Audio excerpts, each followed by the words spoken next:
ഈ ആഴ്ചയിൽ ഏകദേശം 11 മ്യൂച്വൽ ഫണ്ടുകളാണ് അവർ NFOയുമായിട്ട് മുന്നോട്ട് വന്നിരിക്കുന്നത്.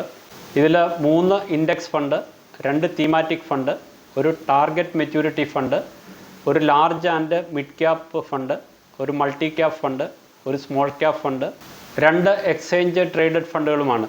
ഈ കഴിഞ്ഞ 6 മാസ കാലത്തിനുള്ളിൽ ഒട്ടനവധി മ്യൂച്വൽ ഫണ്ട് NFOകൾ നമ്മുടെ മാർക്കറ്റിൽ ലോഞ്ച് ചെയ്തിട്ടുണ്ട്. മ്യൂച്വൽ ഫണ്ട് അവർ മാനേജ് ചെയ്യുന്ന അസറ്റുകൾ കൂട്ടുന്നതിനും അതോടൊപ്പം തന്നെ അവർ മാനേജ്മെൻറ്റ് ഫീ ഇൻക്രീസ് ചെയ്യുന്നതിനും ഇതേപോലെയുള്ള ന്യൂ ഫണ്ട് ഓഫറുകളുമായിട്ട് മാർക്കറ്റിൽ വന്നുകൊണ്ടേയിരിക്കും. നിങ്ങളൊരു ഇൻവെസ്റ്റർ എന്ന നിലയിൽ ഈ പറയുന്ന എല്ലാ NFOകളിലും നിക്ഷേപം നടത്തേണ്ട ആവശ്യമില്ല. മ്യൂച്വൽ ഫണ്ട് NFOകളിൽ നിക്ഷേപം നടത്തുമ്പോൾ വളരെ കെയർഫുൾ ആയിരിക്കണം.